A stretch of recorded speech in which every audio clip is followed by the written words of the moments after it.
To the flag of the United States of America and to the republic for which it stands, one nation under God, indivisible, with liberty and justice for all. Roll call, please. Oh, sorry. That's okay, computer timed out. Alderman Calder. Here. Alderman Flores is absent. Alderman Galloway. Here. Alderman Hutchinson. Here. Alderman Owen. He said he is logging on. This one, but I can hear it. Okay, we'll come back to you. Alderman Snyder. Here. We'll wait for Alderman Owen for just a moment.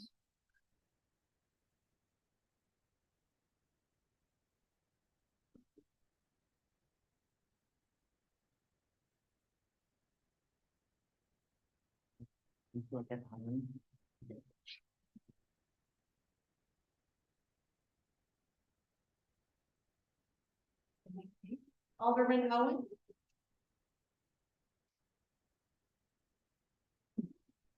Here. Thank you. Okay. We have 5 aldermen present. We have 4. Thank you. Alderman Owen, can you hear us and see us okay? I sure can. Can you hear me okay? Yes, we're hearing you fine. Thank you, great. sir. No Okay, problem. At this time, we will now move to the minutes of the previous meeting, which was November the 6th, 2023. Any questions regarding these minutes? Okay. Not contain motion. Okay. Okay, there's a motion to approve the November 6th minutes as printed. Motion was made by Alderman Alder and second by Alderman Hutchinson. All in favor of this motion, do so by show of hands. And it carries. Okay, we have no scheduled guests or visitors tonight, so we're going to go to the first reading of our bills and resolutions, which are open for public discussion, and I'll let you know at what time that is appropriate. The first bill we have is bill number 3497. I move to place bill 3497 on its first reading. Okay, and is there a second? Okay, so the motion is that we place bill number 3497 on its first reading by title only. Motion was made by Alderman Alder, second by Alderman Hutchinson. All in favor, do so by showing hands. And it carries. An ordinance amending the municipal code of the city of Ozark, Missouri, chapter 405, relating to zoning regulations. Okay, Director Kim Smith, any questions for us? No specific questions, but just want to point out in the packet, you should have the updated ordinance per the comment or suggestion that was made at the last meeting. I believe it's on page 13. That addition was added. Correct. Okay. Anyone has any questions for Director Kim Smith? I'm not seeing any. Okay. At this time, is anyone here from the public who wish to speak for or against this bill at this time? This is bill number 3497. Okay.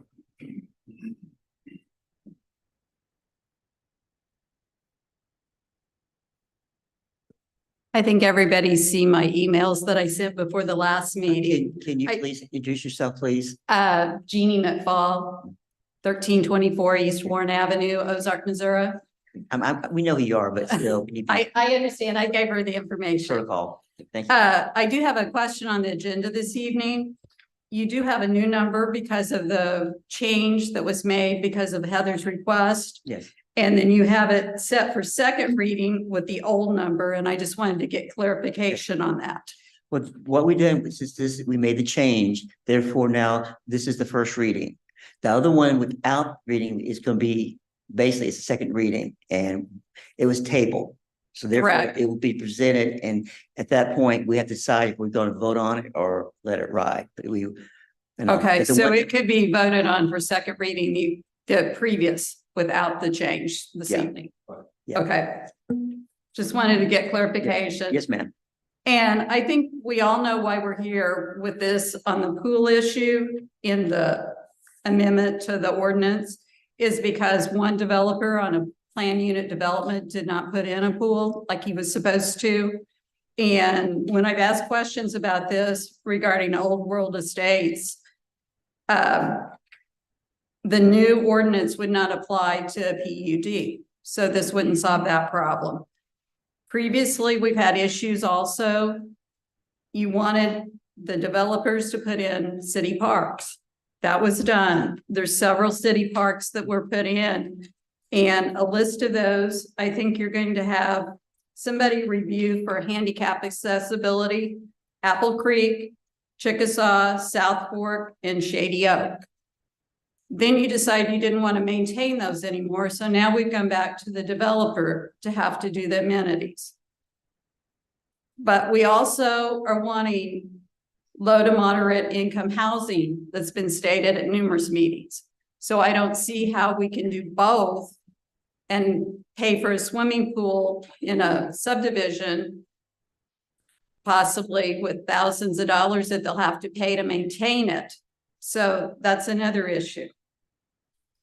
And then when we come to the meeting and we talk about new subdivisions or rezoning, if a subdivision comes here like Ozark Heights did and says we have restrictions, we have homeowners association, and you say, well, that doesn't matter for this zoning issue. We don't care if this person wants to do this because that doesn't come into play. We only go by the city ordinances. So how is that going to make a difference if you have a homeowners association and the city doesn't support what you put in place?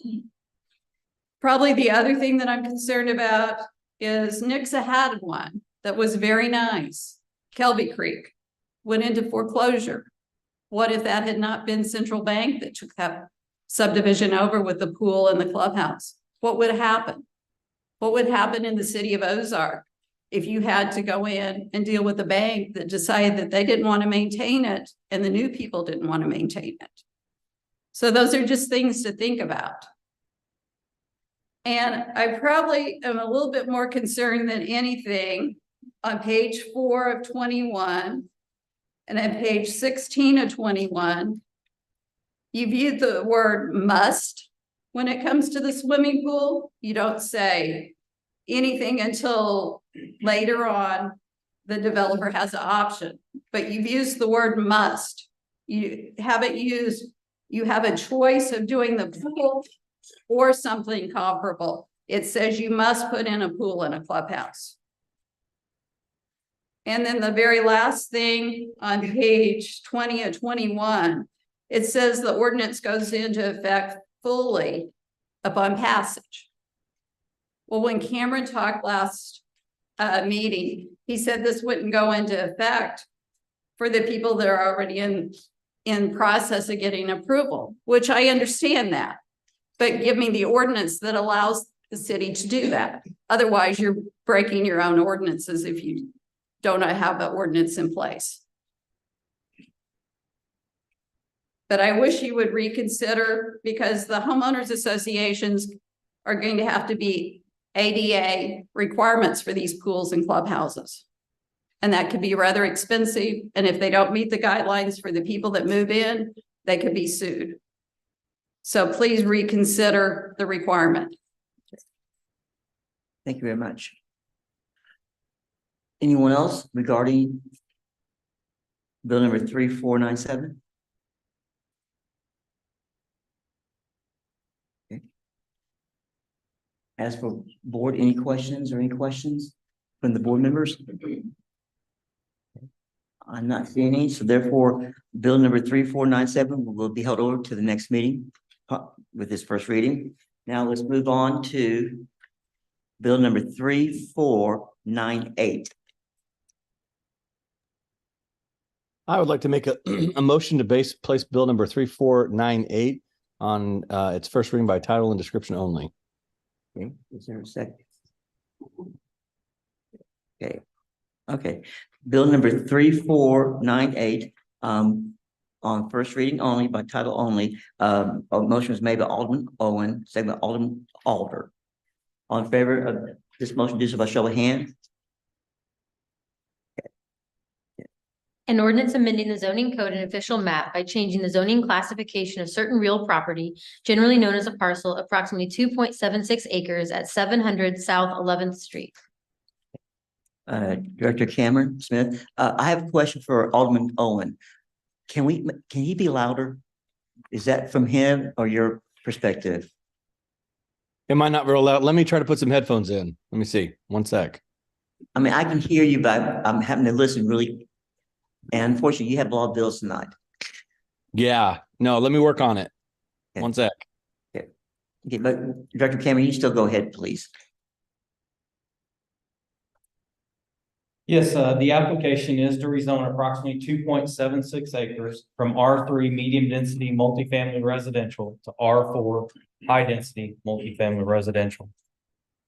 The property is considered a legal non-conforming property today as the existing structures do exceed what's allowed in R3 and are what is found more commonly in R4 zoning districts. The rezoning request be an appropriate zoning for the existing use. There are no overlay districts that affect this property in this request. The property is currently serviced by city water and sewer. The surrounding zoning is R4 high density to the north, R1 single family residential to the east and south, R2 and R1C single family, R2 two family, R1C single family to the west. The comprehensive plan does recommend the future land use as multifamily residential, and the request does conform to the comprehensive plan. Based on staff reports and staff's findings, staff did recommend approval of the zoning request. The Planning and Zoning Commission did make a motion to approve with the condition to limit any future buildings to 2 stories. And that recommendation did pass at the commission. With that, be happy to answer any questions.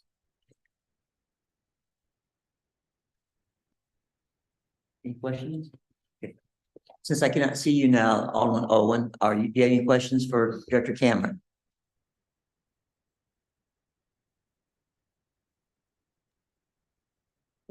Hear me better now? Is that better? I believe, just stop. Do you have any questions for Director Cameron on this? I do not. I do not. Okay, yes, I thank you for what you did. Appreciate that. No problem. Okay, at this time, we'll open this up since it's first reading. Anyone here who wants to speak for or against bill number 3498?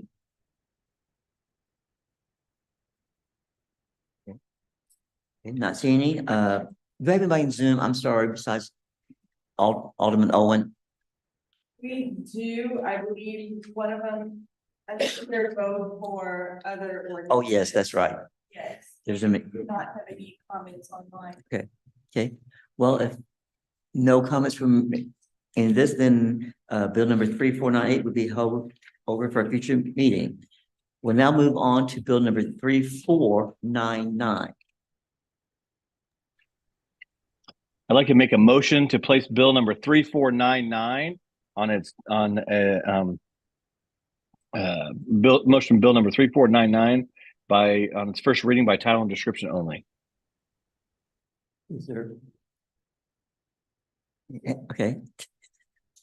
Okay, bill number 3499 on its first reading by title only. Motion was made by Alderman Owen. It was same with Alderman Alder. All in favor of this motion, do so by show of hands. And it carries. An ordinance amending the zoning code and official map by changing the zoning classification of certain real property, generally known as a parcel, approximately 4.18 acres, bordered by South 9th Street on the east. Okay. Again, Director Cameron Smith, you will be up here a lot tonight. Yes, the application is to rezone approximately 4.18 acres from R1A single family to R4 high density residential. The property is currently vacant at this time, and there are no overlay districts that affect this property. The property can be served by city water and sewer at the time of development. That extension would occur and be connected to the system. The surrounding zoning is R4 high density residential and R1C single family to the north, R1C single family residential to the east across 9th Street, R1A single family residential to the south, and R3 medium density residential to the west. The comprehensive plan did note the future land use as parks, recreation, and open space on the existing use as it was vacant today. The requested zoning would be appropriate based on the surrounding zonings and the existing uses neighboring this property. Based on staff reports and staff's findings, staff did recommend approval of the zoning request. The Planning and Zoning Commission did motion to approve, and that failed at that time of the meeting. That the commission did not consider any conditions for a conditional overlay on this one. And then in front of you this evening, you should have some proposed conditions and working with the applicant that satisfied their concerns as well. With that, be happy to answer any questions. Any questions from, okay, yes, Alderman Snyder. Mr. Smith, you said it did fail at planning and zoning. The motion was to approve just the request in the packet, and it did fail. Okay, did they have any indications to why they did not want it to? Actually, one of the commissioners requested the commissioner that made the motion to reconsider to allow for conditions such as what was placed on the first one, and he would not reconsider that. So it got a motion and a second. It went to vote. With respect to this, it's currently zoned for single family now, is that correct? The existing zoning is currently single family. Okay, was there any indication why they wanted to build multifamily instead of single family? I'm just curious. Well, they're the applicant and they are here in the audience. They represent the prior application. They want to expand their facility there today. You can kind of see it's just to the east of the current R3 that was heard prior to this application. Thank you. Yeah. Okay. Anyone else? Okay, Galloway. I couldn't quite follow what you were saying about what had happened at the meeting. You talked about conditions and it didn't get heard or something, but I couldn't. Can you explain that a little bit more? Definitely there was confusion at the meeting. So the first item that was on your agenda this evening had the recommendation approval with the conditional overlay of no more than 2 stories. When this second application came up, the commissioner made a motion to approve without any conditions. It caused confusion with the commissioners where they asked to reconsider that motion to add the same conditions at least on the second application as well. And the commissioner wasn't willing to modify his motion. So it went through without any conditions recommended. Okay, and the information that I think had reached me was similar in that there were some conditions that would have placed restrictions on the development of the land as zoned. And that was proposed by the developer is what I understood, or at least accepted by. And what you're saying is those conditions were not heard or voted on by the planning and zoning.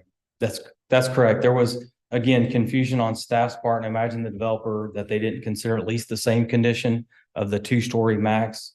But yes, there was discussions about limiting access to 9th Street and then increasing a setback off of 9th Street for additional conditions that were not considered. But what in fact happened then was the information is correct. The commission neither heard nor voted on those conditions. That's correct. Okay, thank you.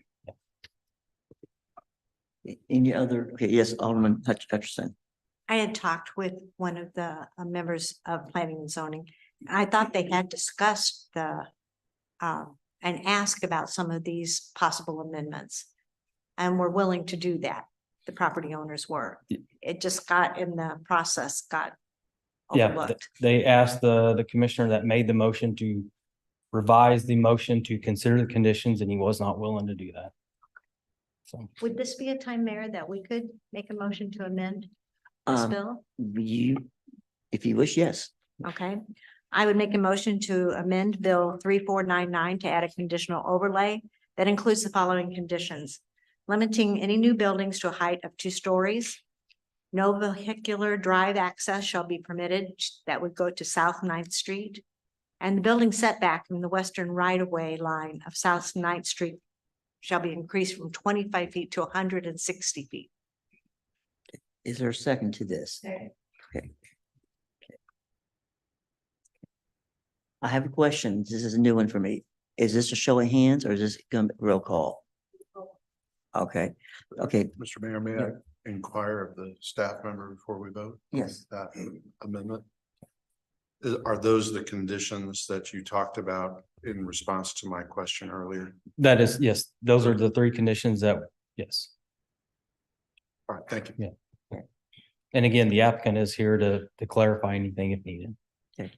Well, we have a motion to amend Bill 3499 to add a conditional overlay that includes the following conditions. Do I need to read those again? It's limiting any new building to a height of 2 stories. No vehicle drive across should be permitted to South Street, and the building setback in the western right-of-way street of South 9th Street shall be increased from 25 feet to 160. Motion was made by Alderman Hutchinson. It was seconded by Alderman Alder. Alderman Galloway. Aye. Alderman Alder. Aye. Alderman Snyder. Aye. Alderman Flores is absent. Alderman Hutchinson. Aye. Alderman Owen. Aye. We have 5 aye votes. Motion carries. Any other questions for Director Cameron before we open it up to the public? Okay. Okay, thank you, sir. At this time, is there anyone who would speak regarding Bill 3499 with the amendment, either for or against this? I believe you will now send this back to a first reading to Oh, be considered next meeting. okay, And the public would speak at that time Oh. regarding, since the motion was made. okay, thank you. Well, this is the first time we've done amendment, so I'm sorry about that. Okay, so therefore, this will go back at the next meeting, be first reading, so we'll move on then. Thank you for the clarification. Okay, okay, well, now we're gonna move on now to bill number 3500. I'd like to make a motion to place bill number 3500 on its first reading by title and description only. Okay, and second. Okay, okay. Bill number 35.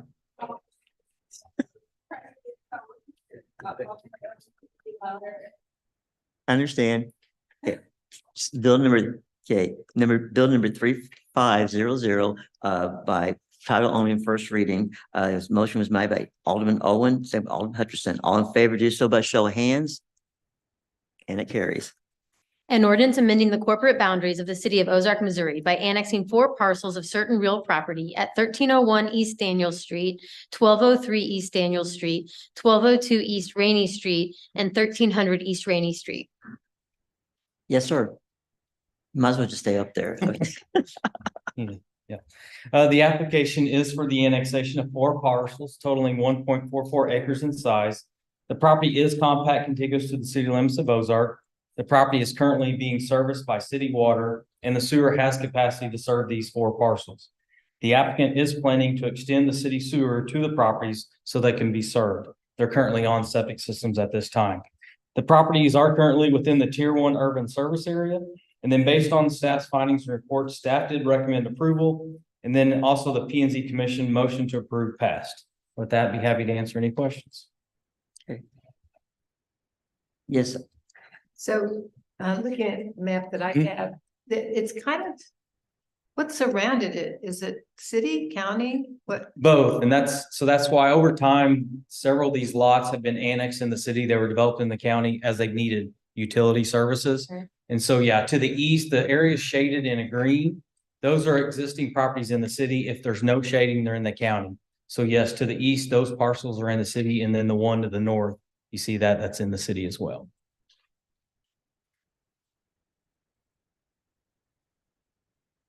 Where'd it go? Okay, so the green is city Mhm, and not green is county. that's correct. Wow.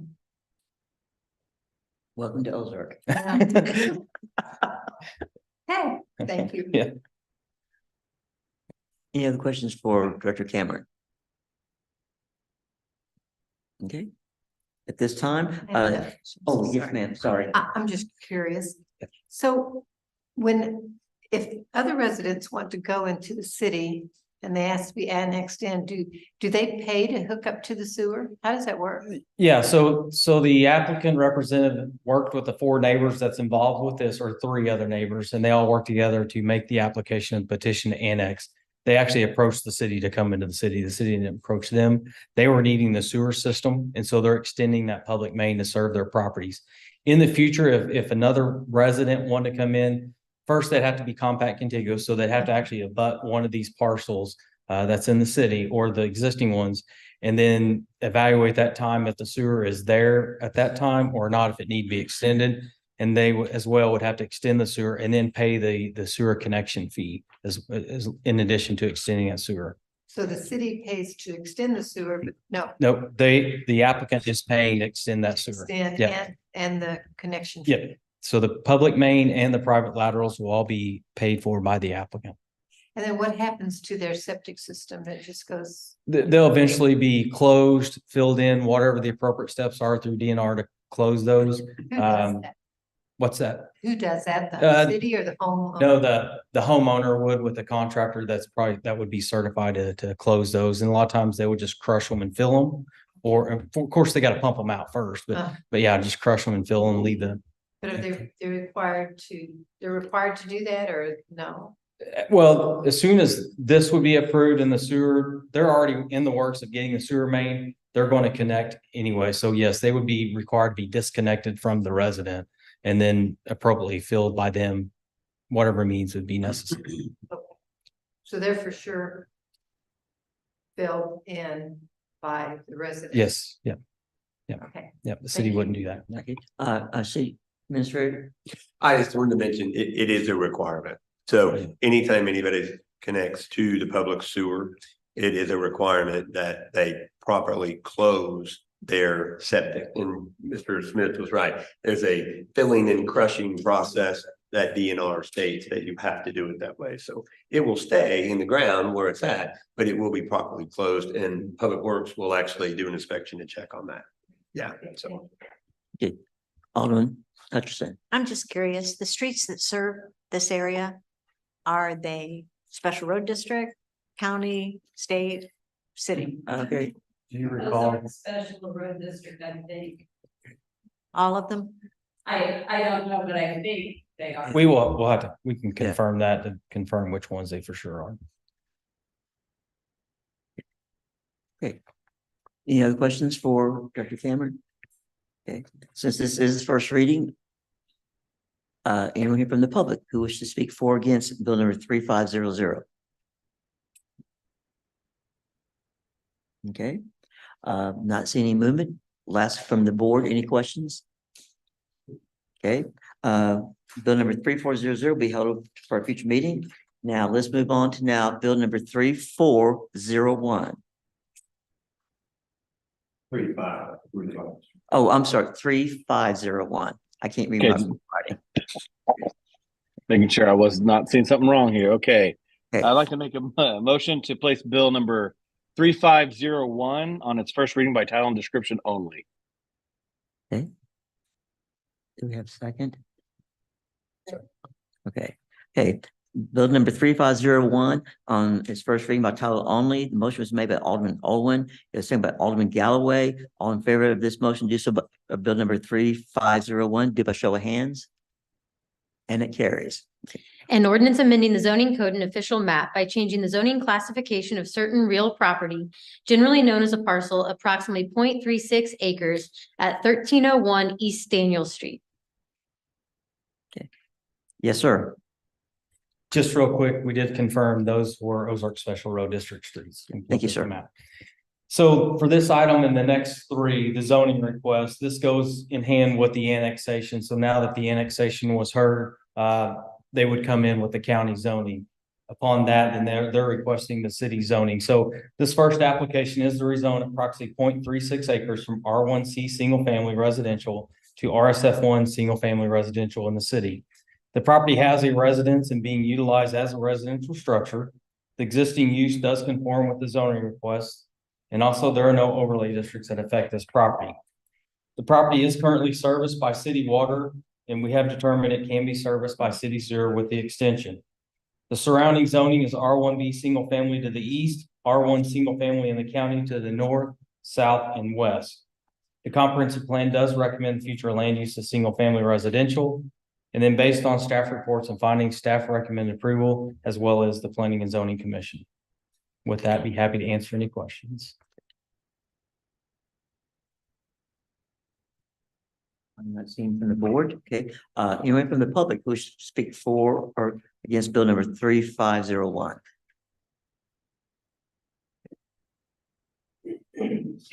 Is there, I know we got some people on Zoom, but I think that's for another bill. Is there anyone here making comments? No comments. Okay. Okay, then let's go on then. Bill number 3541 be held over for future meeting. Now we'll go to bill number 3502. I'd like to make a motion to place bill number 3502 on its first title, I'm sorry, on its first reading by title and description only. And is there a second? Okay, so bill number 3502 on its first reading by title only. The motion was made by Alderman Owen, it's seconded by Alderman Snyder. All in favor of this motion, discuss bill 3502, do by show of hands, and yes, it carries.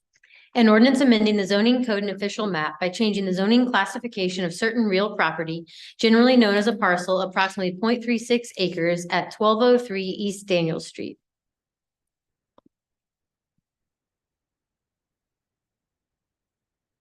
The zoning request is to rezone 0.36 acres from R1 single family to RSF1 residential single family in the city. With that, everything else is pretty much the same as this last report. Be happy to answer any questions or go through it in detail. I'm not seeing any questions from the public. Anyone in favor or against bill number 3402? And Zoom the same way. Okay, if not, move that bill 3502 be held for a future meeting. Now we'll move on to bill number 3503. I'd like to make a motion to place bill number 3503 on its first reading by title and description only. Okay. And do we have okay. So bill number 3503 on its first reading by title only. The motion was made by Alderman Owen, is seconded by Alderman Snyder. All in favor of voting on motion number 3503, do by show of hands. And it carries. An ordinance amending the zoning code and official map by changing the zoning classification of certain real property, generally known as a parcel, approximately 0.36 acres at 1202 East Rainy Street. Be happy to answer any questions. Any questions? I'm not seeing any, again, from the public. Anyone wish to speak for or against? Bill number 3503. And same as for Zoom. Okay.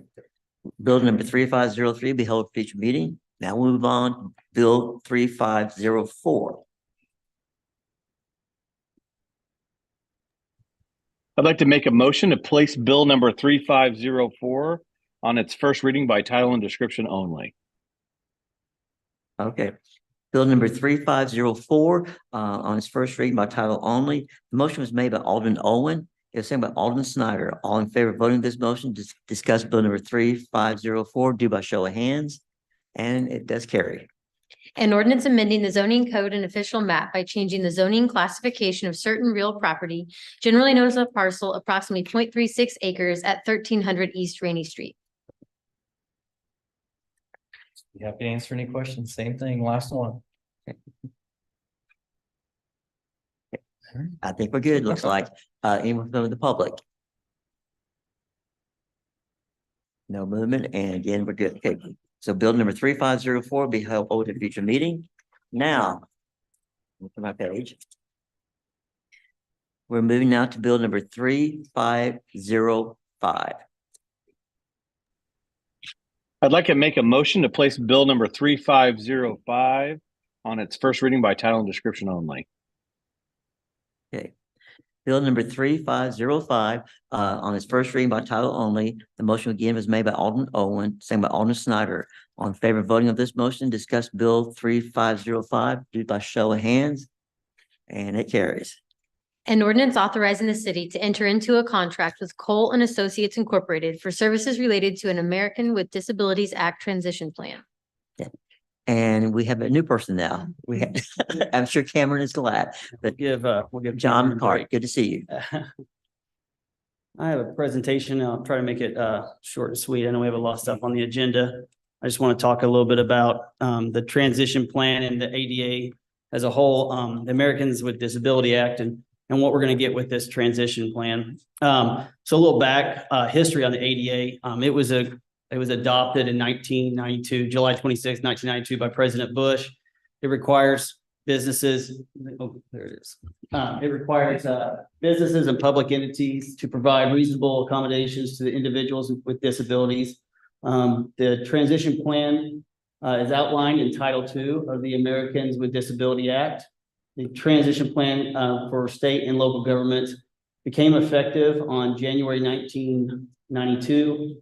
And Title II, you can find all the everything that applies within that transition plan. So on to the next one. Oh, this one. Oh, yeah, that's it. Yep. So some of the things that we're going to receive with this transition plan, a facilities assessment, the firm will go through and they will go through each of our facilities and find anything that creates an issue with the ADA and requirements within the ADA. Then they will take those barriers and they will prioritize them based off of factors such as severity of the issue, number of people affected, the impact, access to essential services, and so forth. They will then produce a timeline and implement strategies to fix these issues. And they will also go out to the public and they will get public input on specific things, and especially people with current disabilities, and get their inputs on our transition plan. The request for qualifications, the city went out in 2023. We received 7 RFQ submittals back from qualified firms. Submittals were reviewed by current staff. Out of the 7 staff members that were scored, Cole received the top scores. They have since broke that down into 2 phases because of the cost and our current budget. So we broke it into 2 phases, and I will show you those 2. As you can kind of see, it's a little blurry, but there's phase 1. And everything, the deliverables that you will receive with phase 1, it comes out to 139,945. And then within phase 2, that's a bigger one. There's a lot of things that we'll get on with those deliverables, and that's 231,099.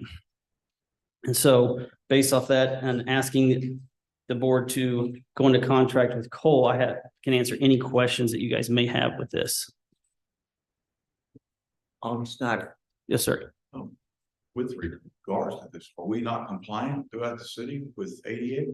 So currently we do follow ADA standards, but what this will do, a transition plan is required for a municipality to go out, and what the firm will do is find anything that we are not complacent with that could be decades old that we are not aware of, and they will evaluate each of the infrastructure facilities and then prioritize it for us. So the way that I interpret this is that we are not in compliance with some of our facilities here. Yeah, I think that is correct. And I think that that's what this ADA transition plan is going to point out and give us pretty much prioritize everything that we need to get compliant with. This is a plan that is adopted by other municipalities who are going through the same thing. Do we know how long we've been out of compliance with some of our facilities? That I could not answer. Oh, yes. Yeah, I mean, I'm happy to answer that. The answer would be yes. We have very old buildings. We have buildings that may require, I don't really know, all of them specifically. Any of the old buildings may have some items that are not compliant, but I wouldn't want anyone to think that it's just about the facilities. The majority of the study is going to be actually focused on intersections.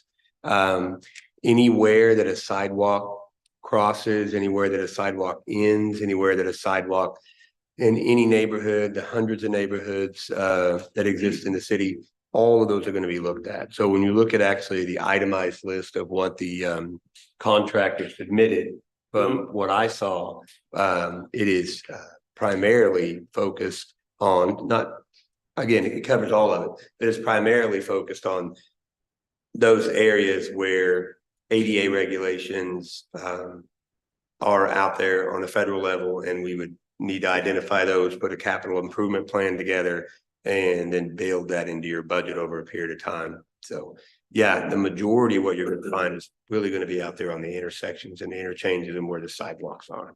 And so are any of these expenditures refundable or redeemable through grants or cost shares or anything?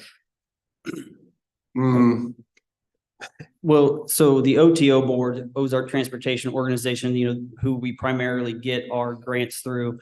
There's been a lot of requests of getting grants through them to develop a transition plan. And at this time, they will not award it. It's not something that you can go after. I think that what the government would, or the Department of Justice would like to see is that these municipalities go after and create this transition plan to accommodate the future grants that they may go after themselves. So no, at this time, we're not aware of any grants that could be utilized for a transition plan. Yeah, I think that I'm not aware of any grants we've looked, for anything like this. This is just something that's required by the federal government. It's an unfunded mandate, but you have to have a plan in place so that then you can begin building into your budget the improvements that you need to make that are identified in the plans. But we've not been aware of, or can we find anything that are going to develop certain aspects that we need to make ADA. There could be grants for that. I know that's for the plan. We have the budget for that. Yes. There could be grants available for projects that we deem necessary to make ADA. Is that what I'm hearing? Yes, but there's no grants that we're aware of that you could utilize to fund the transportation plan. And if I misunderstood your question in that regard, I'm sorry. In $139,000, is that correct? For the first phase. The second phase is, I can't quite read that. My eyes aren't that great. It's 231. Yeah. Where's this money come from? Is based on the breakdown that you see. It's going to be spread across various different funds, depending on the areas that need to be looked at. Okay, thank you. Anyone else? Any other questions from the board? Had questions for Director John? Okay. At this time, this is a first reading. Anyone here from the public wish to speak for or against bill number 3505? Okay. And I want to confirm no one. Okay, thank you. Therefore, bill number 3505 we held over for a future meeting. Now we're going to move on to bill number 3506. I move that bill number 3506 be placed on its first reading by title only. Okay. Here we have. Sorry. Okay. Okay. Bill number 3506 on its first reading by title only. Motion was made by Alderman Hutchinson, is second by Alderman Galloway. All in favor of voting this motion, discuss bill 3506 by show of hands, and yes, it carries. An ordinance approving the petition to establish the Highway CC Community Improvement District as a political subdivision of the state of Missouri, finding a public purpose for the establishment of the Highway CC Community Improvement District, approving appointment of the initial board of directors. Okay, and I believe, do we have? I didn't know. I can jump in and explain. Is Robin here? Okay, we have. There you go. Sorry. Okay. I thought he was, and I didn't want to, yeah. Okay, so yeah, the person's on Zoom. Yeah, it's no problem. So up on Highway CC, I'm just going to give you the general area. There's a parcel of property that's just on the north side of Highway CC. Best way I could say it, between 22nd Street and 25th Street. It's been cleared, and there is a cul-de-sac of sorts that was built in there across from the mud house, I guess. And Huey Magoo. Easiest way to say that. Yeah. So there's a parcel of property there. It has been purchased by a development company. The development company now is wanting to bring new users to that site. In order to be able to move forward with the infrastructure, they are wanting to create a community improvement district. As everyone knows, a community improvement district is an independent taxing district. If approved, that is allowed to assess up to 1 cent of additional sales tax on any of the sales that are in this area. that is specifically to be used for the debt that is incurred for putting in the public improvements. I will say one of the major expenses, as I understand it up there is a large line, large power line in the air. It has to be relocated and buried. It is actually not Liberty, I don't believe. This is on in a different location that allows for one of the co-ops on the fringe of the city of Ozark. So they have to relocate that line, and that's one of the major expenses that are going up there that they are wanting to utilize the CID to pay for. So anyway, I believe that's pretty much it in a nutshell. But again, Rob Preston, the attorney for the developer, is on the screen, and I'm happy to answer any questions, and any specifics I'm going to give over to Rob and let him do that. Okay, I see Alderman Hutcherson. Oh, okay. Okay, Alderman Alder. Are there any houses in this area at the present time? No, it is commercial on the south side of CC, and then there is a drainage that runs through there that is a wooded buffer, and immediately to the north of that is a new multifamily complex. The white apartments that are up there behind Big O Tire. So no. So no this would single. only affect whatever was built in that area. Yes, it is specifically the CID boundary will be just for the parcel of property in question. Yeah, the map is. There we go. Yeah, thank you. There you go. See where it says 9.7 acres? Yes. That's what I'm, that would be the boundary. You see the drainage or the treed area on the north side where the red line is right there. Mhm. And then it would go down. The boundary is established in the red line. Pardon me? The boundary of the CID that's being proposed is the red line. Yeah. Yeah. Oh, okay. Just make sure. So it would go on the south side of, It does include the intersection. okay. Do Sorry. we know what they're wanting to build there? It's my understanding that it's a retail complex. I don't know who the users are going to be. They're just utilizing this to make shovel-ready development so that they can create lots to be able to sell. Are they wanting to change the highway, the traffic plan? Do you know? No, this is a piece of property that is adjacent and on adjacent to CC, which we are working with MoDOT to develop a new traffic plan. We are working with MoDOT on our 50-50 cost share up there to improve the roads and widen them to 5 lanes from the intersection right there in front of Come and Go all the way down to Fremont Road. So this is actually immediately adjacent to that improvement project. So I'm curious why it goes over the road. Why does he need this? I'm going to let the attorney for the developer answer the Okay. question. Thank you.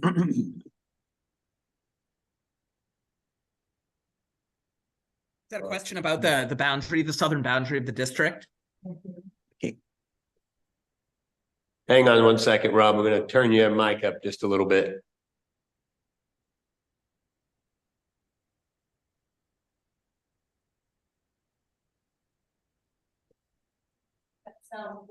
You can go ahead.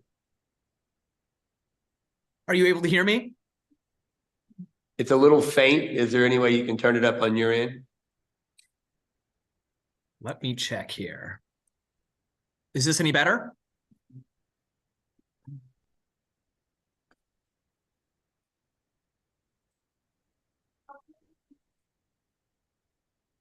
Is this any better? Oh, that's much better. Fantastic. So the boundary goes to the south. As was previously indicated, we are going to make this ready for some shovel-ready development. The district needs to only use the funds that it may generate in the future within the boundaries of the district. So we wanted to maintain some flexibility to the extent some funds were necessary in the public right-of-way to make that an option. So we include the boundary. This is really just a taxing district, so including additional right-of-way doesn't put anything on the right-of-way, any obligations on the right-of-way. It just gives the district the ability to use funds within the right-of-way. a community improvement district is only allowed to spend the funds that they generate within their boundaries. And so I believe what he's trying to convey is even though the roadway won't generate any tax, they would like to be able to have the freedom to use the funds within the boundary, which would include that intersection if they need to make improvements. So it allows them to utilize the funds in that, anything inside that red boundary. Thanks. Any other questions for Rob? Okay, thank you, sir. At this time, as a first reading, is anyone here regarding Bill 3506, wish to speak for or against this bill? Okay.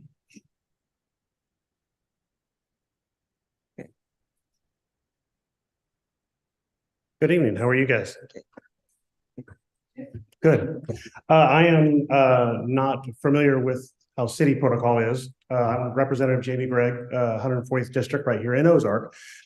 Speaking for the constituents that I know that I've got in this district, in this area, more development on CC Highway is really not looked upon highly until infrastructure is really put in place first. As you know, with the development finishing up in between Jackson Street and CC, the only two accesses are to go south to Jackson Street or north to CC, and then as well as the big development going on behind Big O Tire at CC, that is going to increase traffic immensely.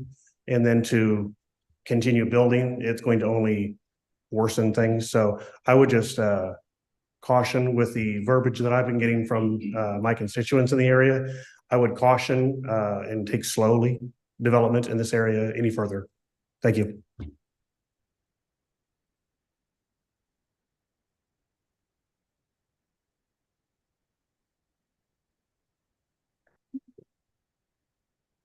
Good evening. My name is Chris Summers, and I'm with the one of the commissioners with the Ozark Special Road District. So I'm here tonight representing 25th Street, which is the road immediately to the west of that property. My question is that with regards to the taxing thing, could any of those funds possibly be utilized to improve 25th and CC? I think that's what Ms. Calloway was saying, is that the reason why they made the boundary where they did was that so the revenue that is collected by the CID, which can only be collected inside, right, and can only be used inside. So they expanded the boundary to be able to utilize the taxes collected on the public right of way, MoDOT or Ozark Special, if that is a necessity or required. Okay. And my other question is that with regards to CC, originally we had heard from MoDOT is that they were only going to allow one access from CC onto this 9 acres of property. Has there been any change to allow the access off of our road of 25th? There is currently an access off of 25th, and I believe it does meet now that access was put in long time ago. Right. But I think it does meet the distant guidelines from the MoDOT right away back, but I'm not familiar with, you may be more familiar, if they were going to allow any more additional driveways along CC into that. Right. Originally, when they were looking at putting that Sonic there, it was identified to us at a meeting that I was at, is that they would only be allowing one entrance off of CC for the entire 9 acres. So my question, just the question is whether or not anything of that nature had changed off of 25th. Yeah, the only one I've ever seen proposed, and again, I don't think they've gone far enough platting wise to get the driveway permit. Right. Because as we're, like I said, we're modifying that and working with MoDOT. But I certainly it has been their practice in the past to limit the amount of driveway entrances to a primary commercial driveway entrance, and that's usually singular. Okay. So and then stormwater issues with regards to this particular 9 acres. Is that where we're going to be putting more water underneath the culvert that goes under 25th? If anybody knows on that. I don't know that we're not to that point yet. That point. They haven't submitted any. Certainly they'll have to follow all of the detention requirements that any other commercial development would have to require, Okay. so. All right. But that's, we don't know that. Okay, thank you much. Anyone else from the Mr. public? Childers, you are absolutely right that, we want to maintain some flexibility to use the funds once the needs of the tenants become clear and they get into the engineering stage of this development. We know preliminarily, though, to make this a viable development, that the overhead wires will need to be buried. So that'll be probably the first funds that get spent, and the rest of it is subject to what comes up to meet the needs of the market demands.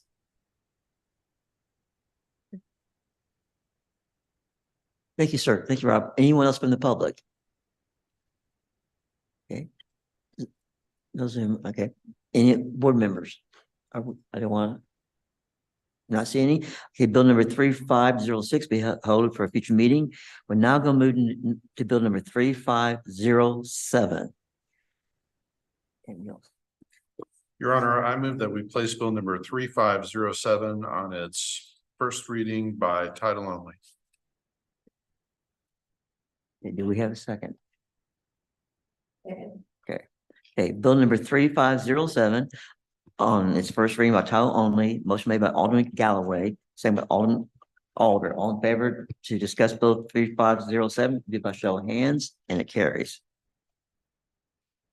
An ordinance authorizing the city to enter into a memorandum of understanding with the Southwest Missouri Joint Municipal Water Utility Commission for water storage. Okay. And I believe we have Director Jeremy Parson now coming. Yeah, good evening. I think, yeah, the one with the water, that's it. Yeah. Good deal. Well, good evening, everyone.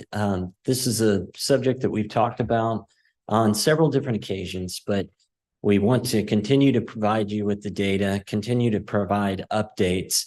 And this thing has really gotten traction here recently in working with the Corps of Engineers as well as the Department of Natural Resources. So if we zoom ahead here, just a quick reminder of where we've been. These studies have been ongoing since 2003. Really a lot of due diligence, data gathering, understanding the needs, understanding the communities. Now we're here. We're into this phase where we're starting to really get some traction. We're starting to see these plans and planning efforts take place, and not only take place, but be submitted to the Corps agencies. And by that, I mean DNR and the Corps of Engineers. Tonight, what I want to talk to you about is solidifying our need and our interest in identifying exactly what we need in terms of future water usage. We've talked a lot about water recently because we had the water master plan updated. We talked about where we've got some gaps, where we've got some needs. But I want to talk more about this section that you're seeing right here on the timeline and what we will be doing. Tonight, please know this. This is a non-binding agreement. This is us saying as a community, and all these other communities will be going to their boards and their city administration to say, hey, it's time to not only plan, but it's time to show our support. And the way we can do this is with a memorandum of understanding. And that basically just says, we're here, we understand there's a future need, and we want to keep this going. And I'll go through some of this really quickly, but I want to mention as well, Roddy Rogers is here. Roddy is the executive director of Southwest Missouri Water Coalition. Several of you met him at the retreat back in September of last year, I believe it was. But we're moving forward, and this is a step-by-step process. Please keep that in mind. But here's where we're at. This is a one-time opportunity. The Corps is saying, okay, we've got this potential reallocation of Stockton Lake. You've shown the data, you've shown the need, you've shown the gap. And remember, all of this is because our community continues to grow. Southwest Missouri continues to grow. We get to see a lot of in-migration from the coast. We continue to see that. And water is one of those reasons, as you well know. They're not as fortunate as us out on the West Coast right now. But we feel like this is the right decision, and it's a decision that's been vetted. It's a decision that's been taken to all the different boards, city administration, to our elected officials as well. We've even taken this to DC, and Roddy can speak to that if he'd like to. But again, non-binding here. We just want to solidify our support for this. Once we get into the actual contract, that will come before you again. This is just an MOU. We want you to know that this is something that kind of just is an agreement in place to, again, show our support. All the terms and all the conditions will be worked out at a later date in that contract, but we have done the due diligence. We understand the cost. To secure this reallocation, you're looking at an annual payment of about $2.75 million. Now, remember, that is spread across all the municipalities. So we have already shown that in our 2024 budget and how we pay for that.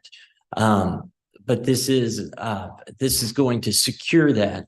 One of the key things I remember when I initially got into working with this board was some of our colleagues said, it's time to have a seat at the table. And now we have a seat at the table. You all have been informed about what we're doing, what our mission is, and what our goal is. And these next 6 months are going to be critical. These next 6 months are really going to get to where the rubber meets the road. But getting in now, understanding our need, and solidifying that need or that desire to accommodate future water needs is critical at this juncture. Just to kind of recap, non-binding, it's all about water sources. It's all about understanding the need, the growth, understanding also that future DNR regulations. We've talked about this on several occasions, but there's only so many straws that can go into that aquifer without it continually negatively affecting that and drawing it down. We are blessed. We are so blessed with an embarrassment of riches when it comes to surface water in this area too. So that's why we're looking at not only groundwater, but surface water. We get these big storms and we can tap into that resource. But we've also got to be prepared. We have not faced a really significant drought in some time. And history shows that it's bound to happen. And with the continued growth and our demands in this area, I think it's prudent. I think it's wise of us to take this next step and then eventually enter into a storage contract. So that's where we stand. Like I said, Roddy is here this evening. Roddy, if you want to add anything, please feel free. Or if you all have any questions, as I said, he's the executive director. But I want us to show our support not only for Roddy, but for this initiative, and that's what this MOU would do. Questions from anyone? Now, I did see that our share is $150,000. Is that our 2024? That's what we're projecting at this point. For instance, next year I budgeted $55,000 because we feel like this contract won't be solidified until probably June or so. But that is our costs, so our debt service, and then it also includes O&M. So operations, maintenance, those types of things, administrative things as well. But that gets us to purchase that, the debt service, and that's our proportionate share.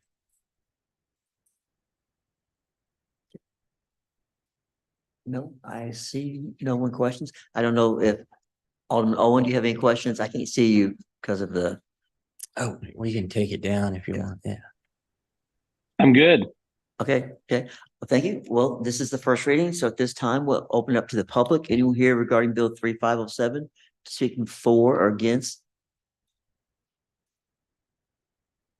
Okay. I'm not seeing movement, so therefore the Bill 3507 will be held over for a future meeting. Now we'll move over to bill number 3508.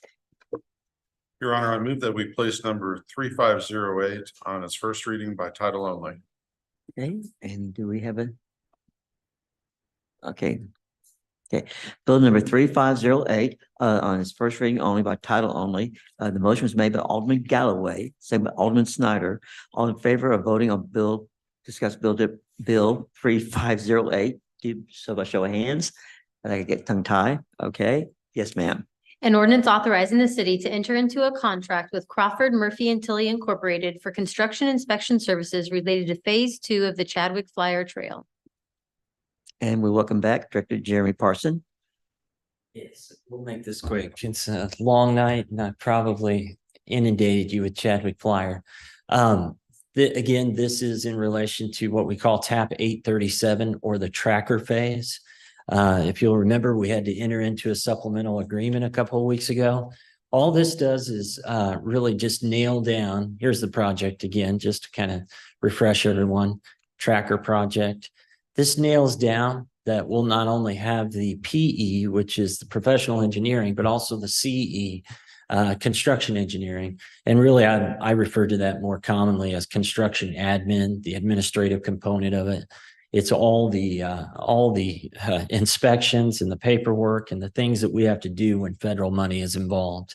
So this nails that down, gives us the terms. You've seen the acronym CMT several times. Crawford Murphy Tilly has actually designed the first 4 phases. They're hopefully going to be involved in the 5th phase as well. They've been instrumental in this. They're a great firm that we're happy to work with. But again, we're just cleaning up some paperwork and keeping things moving along. And you'll see plenty more of these come through as we continue with all these phases. So with that, any questions?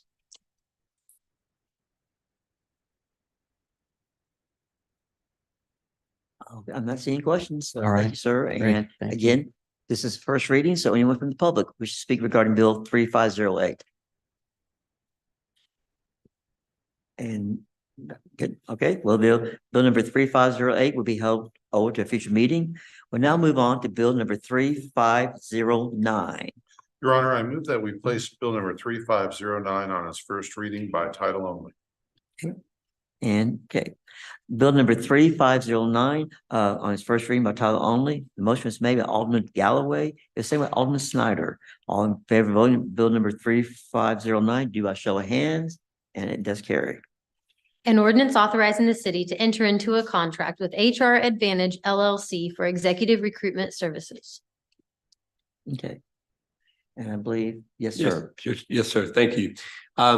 The city is proposing to bring forward this contract to enter into an agreement with HR Advantage. HR Advantage is a professional consulting firm that specializes in HR matters, but also recruitment services. The city finds itself in a situation where at the executive level, we have some vacancies and we're needing to fill those. One of those is an HR position. We don't have that HR department filled right now. So we don't have those in-house services to be able to provide this ourselves. There are executive level positions that are vacant and are going to be vacant that really, as we have discussed, require a broader search than what we're capable of doing in-house. And that broader search could be a national search. And in order to be able to qualify those candidates, find those candidates, weed through those candidates, make sure they have the right qualifications and get the best recruitment that we can. It is being proposed to enter into an agreement. I want to point out that the agreement was written in a manner that it would allow for the board to decide which executive position to work with HR Advantage on to prioritize. So whatever you feel like is the most important at that time, that is the one that you would work with the consulting firm on. So anyway, that is what's being proposed, and I'll happily answer any questions, Mayor. Okay. I believe, yes, ma'am. The recruiting, do they do passive or more active recruiting? In other words, do they just advertise it and take what comes in? Or do they reach out to people who are already employed and seeing if they're interested, or look for nominees from people who are employed who can reference? Sure, that's an excellent question. They actually do both.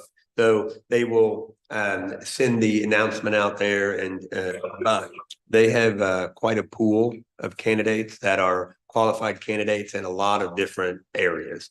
And so that's one thing that I think really helps out a lot, is to know that there's in each category, they have sort of pre-screened candidates, professionals that are in other locations, maybe in this location, but are in another job that they already know are seeking employment elsewhere. Maybe they want to change, maybe want to move somewhere. Maybe someone wants to move back to the Midwest from somewhere else. So a Yeah, database. they have that pool of candidates. So both, they may find someone completely new they didn't know was out there, but they also have candidates that they've already screened and can bring forward to you to evaluate. So do they also help the hiring authority here go through and define what exactly they want out of an HR person? Yeah, Is that gonna be a so broad- the HR position is the one that we've been working with them on, but like I said, you can utilize them for whichever position that you need to. But for example, the job description, we actually worked with them on developing the job description. Now, of course, we already had one, but we provided it to the consultant to say, is there something that maybe we haven't updated this in a while. We haven't needed to go through and recruit. Is it different today than it used to be? Is there some sort of a certification that, we really think we need to have, but maybe we didn't ask for that certification? So yeah, we've worked with them on that. And I think really you'll want to work with them on all of those job descriptions to make sure that, it is what you want, what you expect. But yes, they do that too. They would also help us with a marketing piece that then they would put in, like trade magazines or professional magazines that would. Yeah, that would be their responsibility. We But they would wouldn't help really us be, come up with their attributes and all the things that are attractive about here. yeah, they're gonna put the job in the places where they know they're gonna attract the right candidate. So But they'll help you or whoever does that, put together the profile, I guess.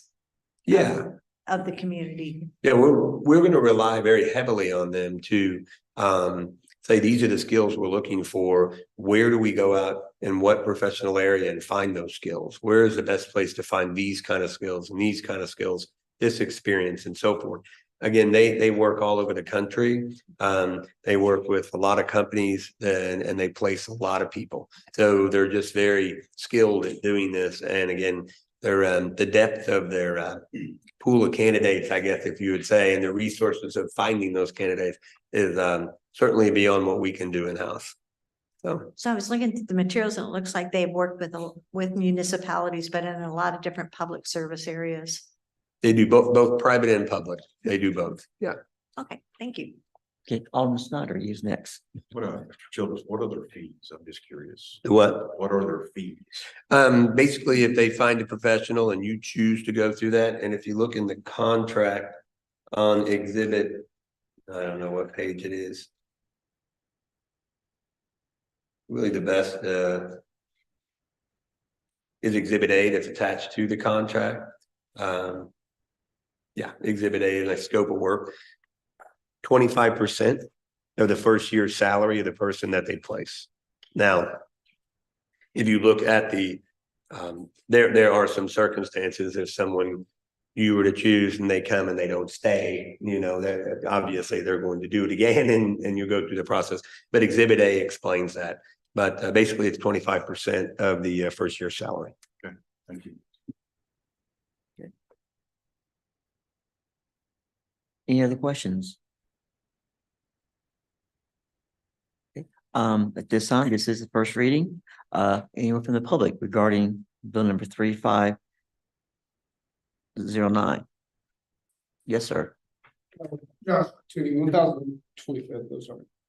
I guess my only statement or question for the board would be, maybe you guys have put this out somewhere I didn't see, but Mr. Childers had made reference to the city administrators has created a job description or whatever for the new hires. But I guess my question would be, because we're losing both of our city administrator and deputy.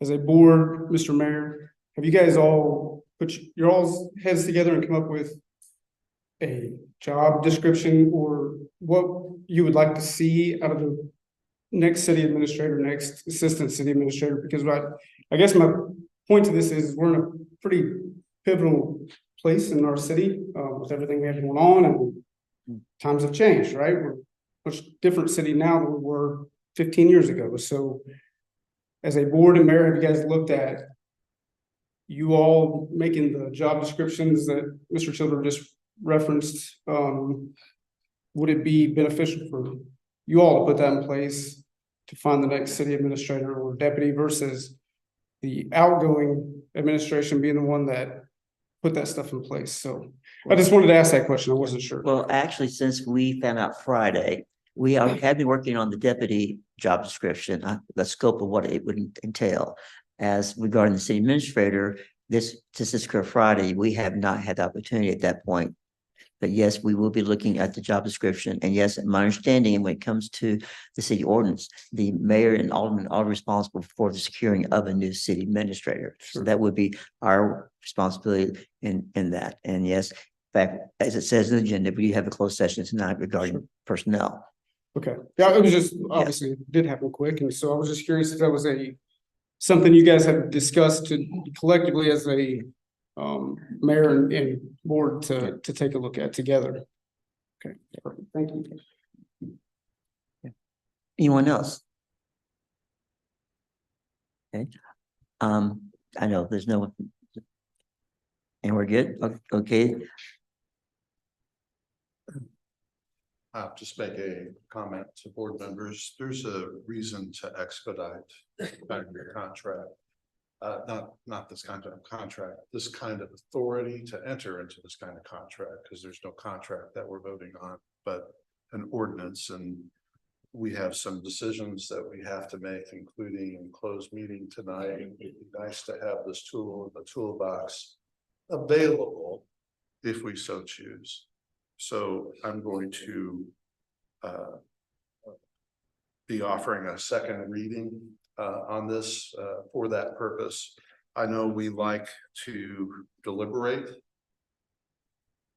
on these kinds of issues, but circumstances moved faster than this bill.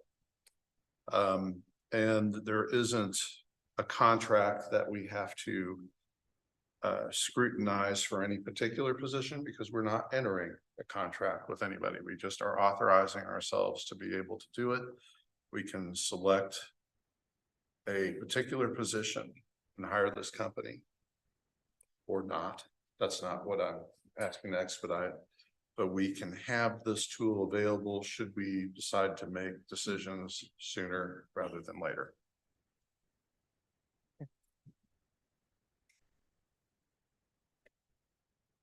So with that, Okay. All right, with that, I move to place bill number 3509 on its second reading by title only. Is there, okay. The motion is that bill number 3509 be on second reading by title only. Motion made by Alderman Galloway, second by Alderman Alder. All in favor, do so by show of hands. And it carries. An ordinance authorizing the city to enter into a contract with HR Advantage LLC for executive recruitment services. Okay. Any additional comments? Sir. I think it was put perfectly. This is a tool that allows for you to move forward if you so choose, and how you use that tool and where you apply it. So that's really what you're doing, is putting a tool in your toolbox. And this ordinance also sets forth the budget amendment as well. I just wanted to point that out to allow you to do that as well. So. Any other comments from the board? I'm not seeing any, so. Your Honor, I move that we enact bill number 3509 as ordinance number 23-078. And there's a second? Okay, so the motion is that we enact bill number 3509 to ordinance number 23-078. Okay. Alderman Flores is absent. Alderman Snyder. Aye. Alderman Galloway. Aye. Alderman Alder. Aye. Alderman Owen. Aye. Alderman Hutchinson. We have 5 aye votes, 1 absent, motion carries. Thank you very much. We have one more first reading on the bill. It's bill number 3510. And bill 3510 be placed on its first reading by title only. Okay, do we have a second? Okay. Okay, we have bill number 3510 on its first reading by title only. The motion was made by Alderman Hutchinson, second by Alderman Snyder. All in favor of voting on motion, discuss bill 3510, do by show of hands. And it carries. An ordinance authorizing the city to enter into a contract with Great Lakes Marketing Research for services related to a citizen survey. Okay, this time we have staff comments. I think, is this your first time now? Yes, it is. Okay. All right, so we went out to bid a few months ago, earlier this year. We put out a request for proposal for a community survey. We were looking for consultants to help us gather data and analyze this data about our community. Let me make sure this is on. All right. So we wanted proposals to develop, conduct, and interpret 2 separate surveys, citizen survey and a business survey. And the reason why we wanted to do this is because, as we know, we are a growing community, and there have been a lot of discussions about where we go from here and who we are and who we want to be when we grow up and certain things. And we want to make sure the citizens have input in that discussion. We want to hear from them. Where do we go from here? What is it that they like? What do they not like? How are we communicating with citizens? How would they like to be communicated with? And where do they want to see improvements? And also, how would they like us to make those improvements?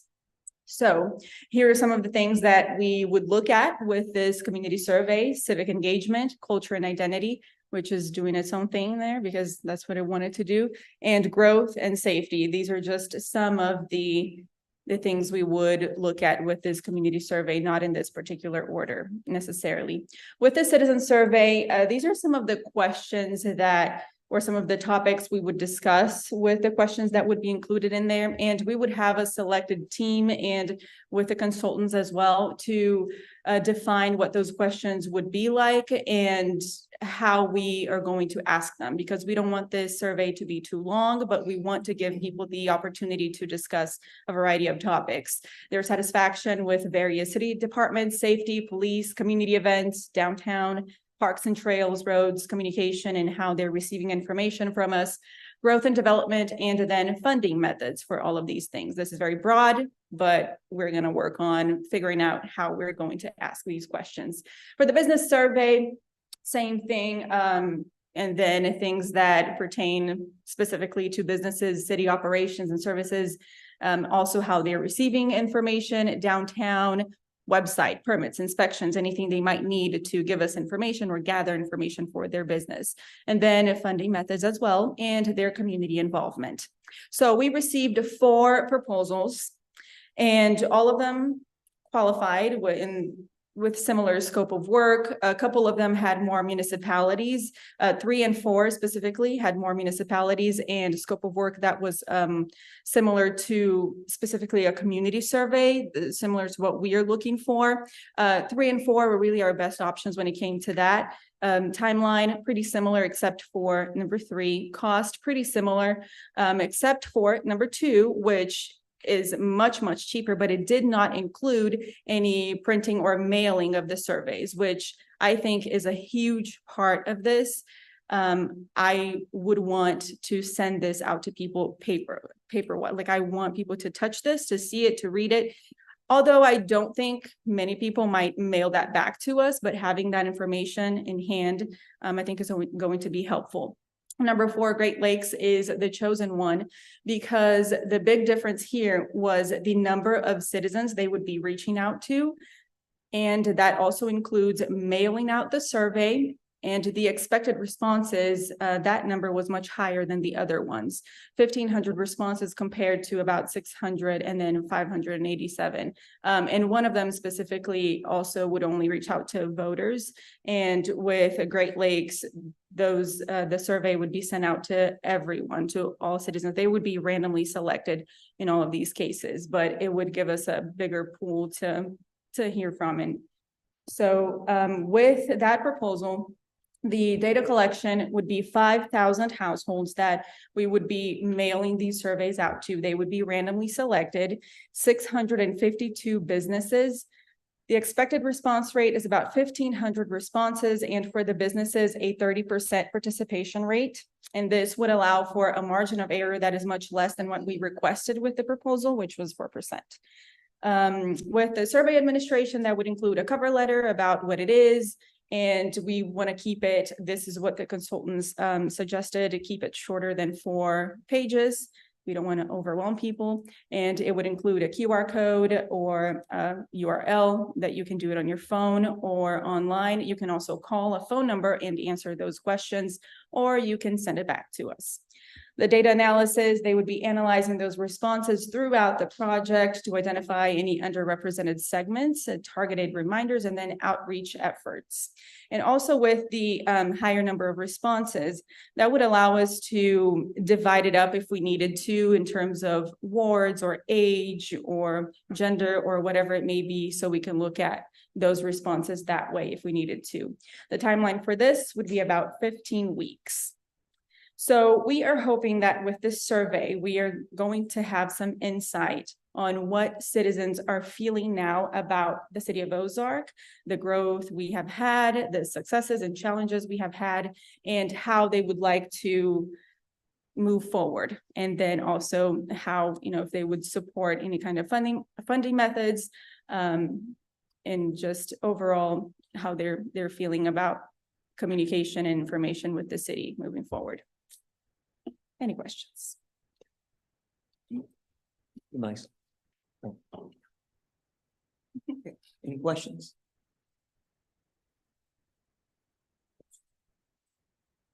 Yes, sir. I just wanted to say that was a very good presentation. Thank you. I'm just really excited about this because we've been talking about this for a while and going through the process to actually seek scopes of work from qualified consultants out there, and then getting the ones that we got back were very interesting to read what the different one would do. So it's just really time to tap into the citizenry and really know what they're thinking and feeling. So. Yes. I just raise my Owen? Sorry, let me get it back up. Yes, Alderman Owen. Sorry, guys, I'm not used to being on Zoom. I was just going to say at our planning session that we had, Steve had given me the packet to go kind of look through. I've done a lot of worked with a lot of market research companies at my company.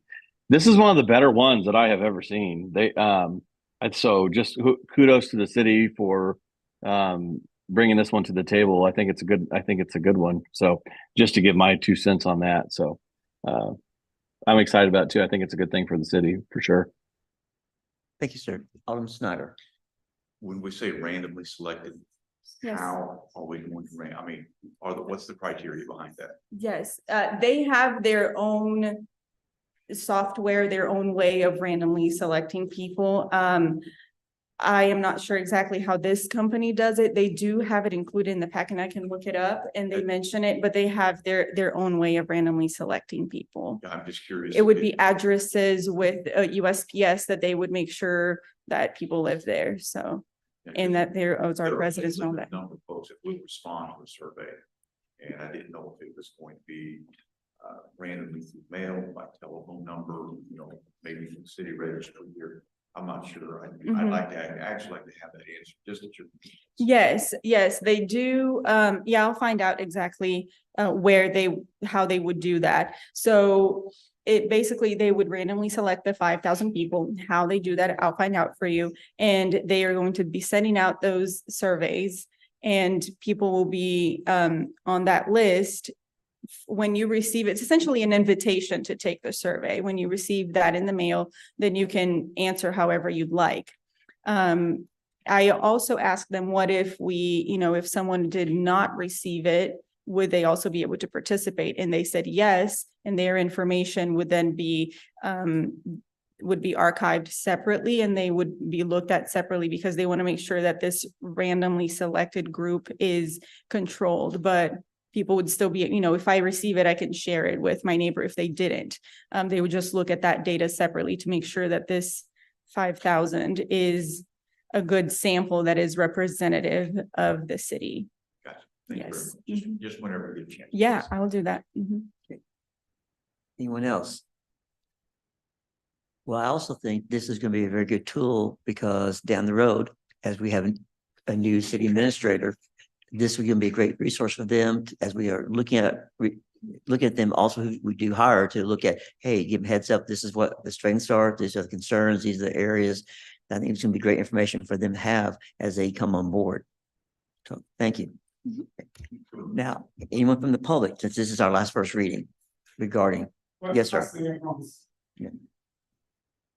1,000, Josh, 1,000 North 25th. So I'm a huge fan of this. I've said this out loud, so I'm super glad that we're doing this. Big fan of this. One question, hate me every time I bring it up, but is it able to text that link out? I know you mentioned phone number, but it's 76% open rate via text message versus email of 30%. There's a drastic difference.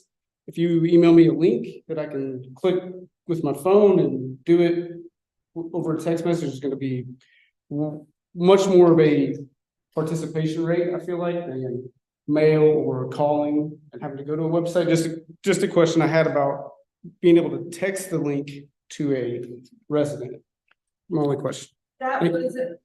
Texting was not an option with any of the proposals we received. Most of them were mail or email, and then the online option and by phone. So mailing it to people will be the way that they would receive the information. We are also going to be promoting it so people know to expect that in the mail. But there was one of them that did not include any mailing out, that was only email, but it wasn't the 5,000 people. And I feel like it is a lot easier to miss an email than it is to receive a packet, an official packet in the mail. People do have the option then when they receive that information to do it online on their phones or call. But there isn't an option to find people's phone numbers and then text them directly to their phones. None of them have that option. Yeah, thank you. Anyone else from the public who should speak for or against Bill 3510? Okay, and I think the board, so therefore Bill number 3510 will be held over for a future meeting. We're now going to go to second readings. At this point, the discussion is closed to public discussion. Bill number 3487.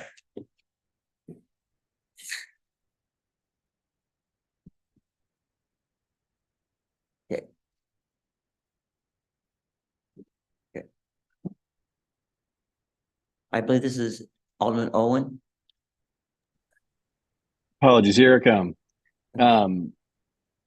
I'd like to make a motion to place bill number 3487 on its second reading by title and description only. Second by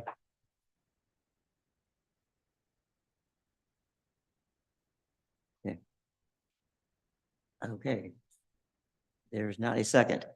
So therefore, help me out. This is my first one. So therefore the bill dies. Okay, so we will move on to now for second reading of bill number 3493.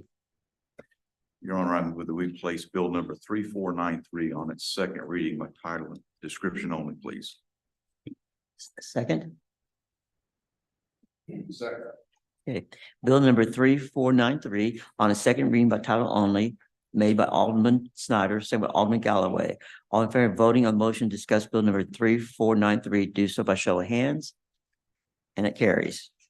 An ordinance authorizing the city to enter into a contract with CTC Disaster Response Incorporated for tree removal services.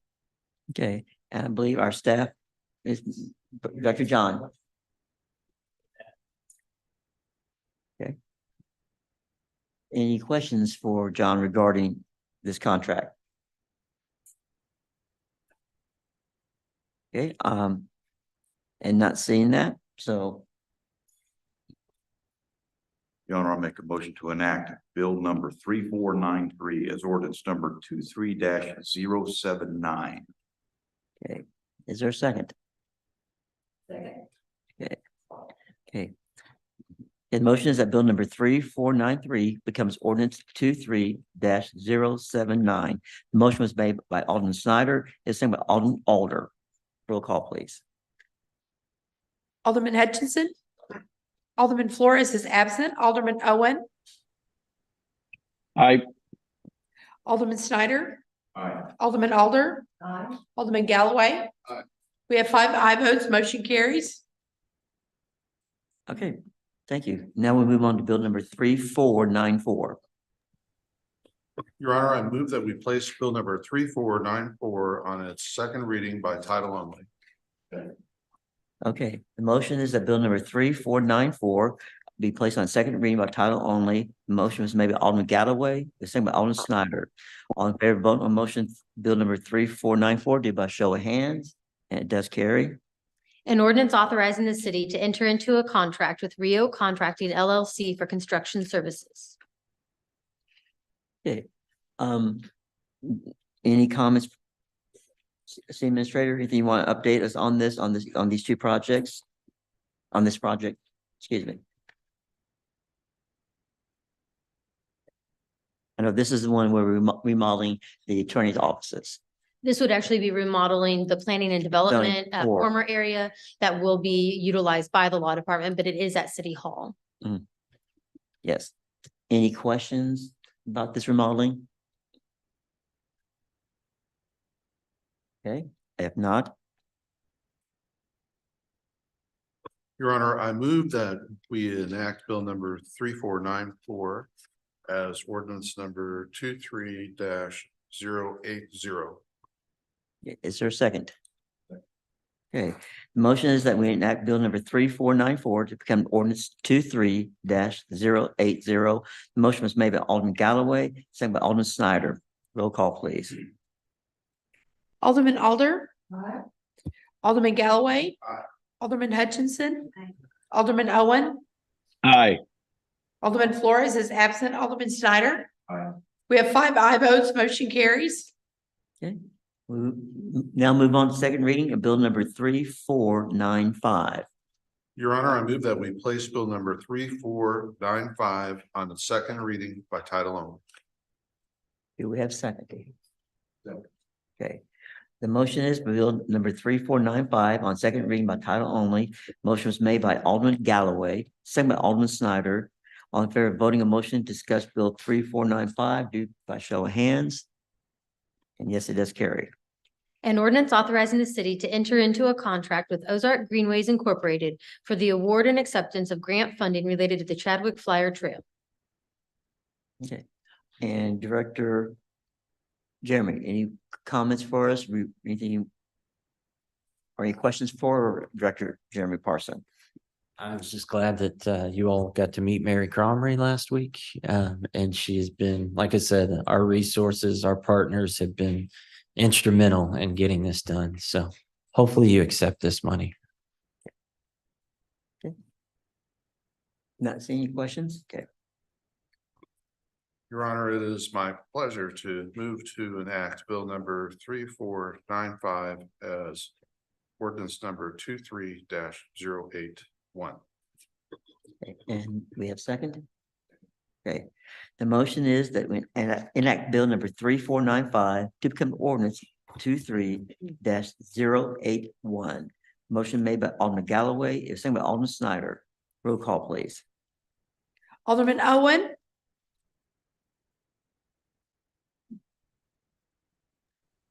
Aye.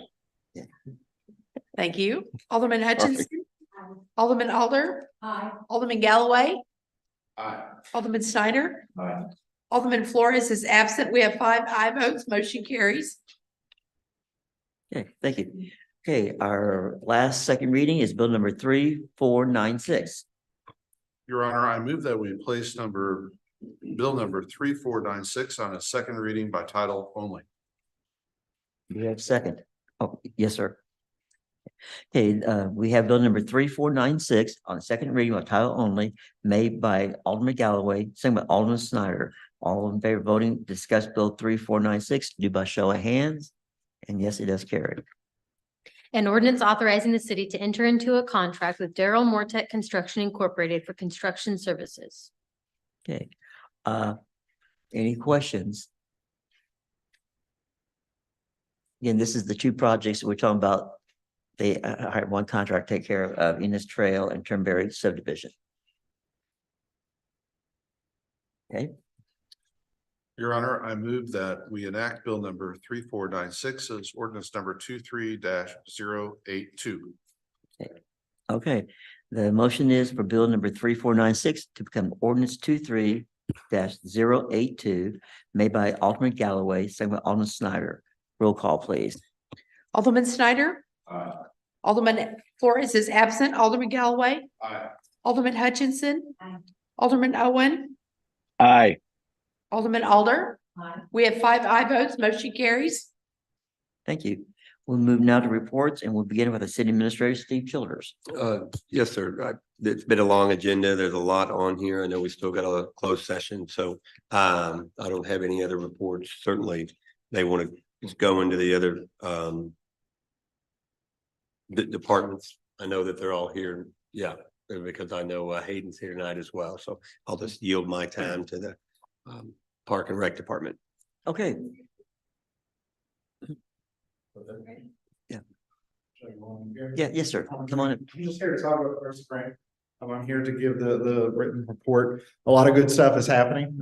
We Yeah. are still. Hey, 10% Hayden, higher. I know you've introduced Oh, yourself. sure. Yeah. Just in I'm so case. sorry. In case. My name's Hayden Ponce. I'm the recreation supervisor. So all those cute camp kids you saw in the videos a month or two ago, those were mine. Well, not mine, but that would be quite a handful. So memberships are still about 10% up, and it's exciting because here in February we start to see another uptick of 3 to 5% over where we've kind of sat for the last year. The most exciting thing I think going on right now is we started pickleball last week. So we did provide some space for them. Right now it's just Tuesday mornings, but we already had 40 to 50 people show up on Tuesday. It was very exciting. The Ozark Pickleball Club has been huge. Ozarks Pickleball Club, sorry, instrumental in getting that going. It's something that people have talked about a lot, and it's something that we're excited to offer. And frankly, I was telling Marissa the story. There was a gal, her name was Mitzi. She's about 65. She had never held a paddle in her life before, and she came to just try it. And she spent 2 hours out there. At the end, she was drenched in sweat, but she had a blast, and you could tell she had a lot of fun. Events, we have our Festival of Lights down in Finley River Park. It's going really well. I went through with my wife the other day and she said, you guys added so much. I said, no, they just set it up really well this year. We do have the Grinch as a new display with his dog Max and the tree, but that is ongoing. So if you guys haven't gone to Finley River Park yet, the mayor's tree lighting is scheduled for December 9th. It has been a saga to get there, and we're not quite there yet with shipping delays and everything else. Yeah, make sure it's not my fault. No, it's not the mayor's. Yeah. We got down there and he was ready for the one on November 9th. Here we are a month later. We hope the tree will make it. We have good word that there will be a Christmas miracle, but shipping and manufacturing delays have kind of postponed that. That was ordered after it was approved back in September. And so it's just a process. A saga is a good word. The Festival of Frights back in October went really well. We had almost 3,000 people, as well as a lot of vendors. We had a lot of our programs come to an end, which you guys can see in the written report. A lot of programs are coming off to a start. And then in regards to our aquatics department, they just did very well when they went on one of their trips, and those numbers are there. But that was a travel trip, and that's something that we're really proud of because we have a great swim team. And then, of course, you guys may remember that the pool was shut down for a period of time to install the blue sock. That has completed, and they have been successful in that, and it has reopened. So I don't know if I stay up here for questions, but. I believe Alderman Galloway has a question for you, and then Alder. What time is the mayor's tree lighting? So it runs from 6 p.m. till 9 p.m. We're gonna have bounce houses, laser tag, those items available. I believe the mayor is reading with the Grinch to kiddos at 6:30. Santa will arrive at 7, and then we will do the actual lighting at 7:30, and that will all be located at the OC this year. And then I did have a question about pickleball. You'd mentioned the Pickleball Association being a benefit or resource. So, and I'm the last name, every time I ask him to pronounce it, I manage to fumble it, but Matt Battaglia from Ozark Pickleball Club has come in. They've helped us measure lines. They've given recommendations on equipment. They are doing a clinic for the public free they did one on November 12th, which is where we had the 40 to 50 people. Let me make sure I'm not getting those dates mixed matched. November 14th, I did get a mixed match. December 12th is the next one, a free one. We did 2 because it was kind of a quick turnaround for the first one. We want to do another one for the public. And that's where our friend Mitzi came, as well as a number of not so amateur pickleballers came for the public, but they have been huge. Matt's been a huge help. Well, I will say, I appreciate the OC being open that far. There's a huge part of our community that will be served by this, and particularly retirees. And you referenced the 65-year-old lady who played for 2 hours. That's been my experience in talking to constituents that are in the city of Ozark that want pickleball. I'm going to nominate you for the Board of Aldermen Medal of Honor. As long as I can share it with Mitzi, because frankly, like so much of my position is seeing the good from the kids, but to see the other end of it and see the connection she built in her community, like that's why we do what we do. So that was really cool. But thank you. Well, Alder was next. I just want to say good report, Hayden. Thank you. Hey, thank you. Yeah. Well, and I tell you what, they're not here, but I know they are in spirit, but I'm only a portion of this. And so our aquatics department has done really good. I know it's been a headache. And then our sports department, you guys probably know Phil. He's doing great things, but he's not always the wordiest on reports. But boys basketball registration does end today too. So, Well, thanks for coming and sharing. absolutely. Yeah. Thank you guys. Yes. I also want to applaud the pickleball. I've been asking for 10 years for pickleball. And finally it's here, and it serves not only the seniors. Did you know in the state of Washington, it's a collegiate sport? Oh. And and so it's all over the nation, and we're finally there. Well, Drury University, didn't they just add that? Probably. I think they're building a facility Yes. maybe specifically for it. I'm not sure. Yeah. For the pickleball. And did you know where the name came from? The guy who officially invented it, that was his dog's name. Oh, really? Oh, there you go. Pickle. How about that? Pickle. Okay. right. Any other questions for Katie? Thank you, sir. Okay. And now,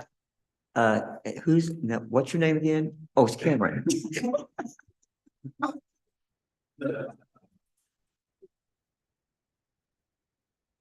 Just a couple quick updates. You may know this already. Hugh and Magoo's did open last Monday, as well as El Puente. El Puente is now open. So yeah. Other than that, be happy to answer any questions. I'm glad they opened. They just finally decide to.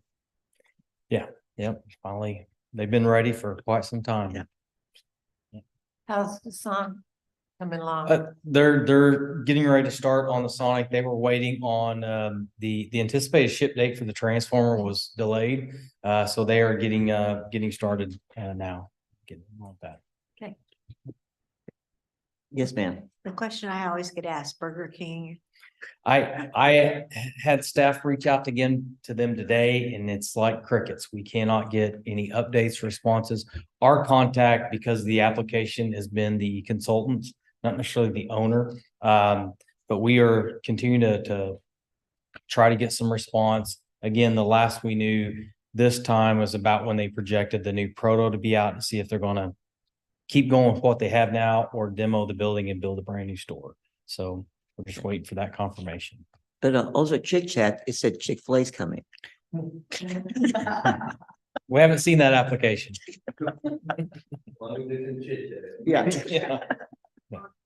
Yeah. Yeah. Any other thing for Director Cameron Smith? I know who you are. Thank you, sir. Okay. At this time, I will entertain a motion that we go into closed session regarding personnel. Okay. You are, let's do this, but yes. Okay. The motion is to go into closed session for personnel made by Alderman Hutcherson, second by Alderman Alder. We need a roll call, please. Alderman Alder. Aye. Alderman Flores is absent. Alderman Galloway. Alderman Hutchinson. Alderman Owen. Aye. Alderman Snyder. We have 5 aye votes. Motion carries. We're going to close session, but yes, we're going to take a break. Okay.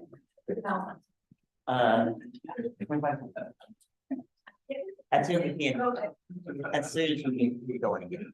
No, we're-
You back on?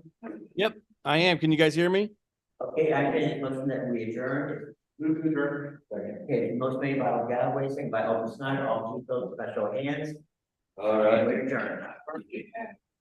Have a good night.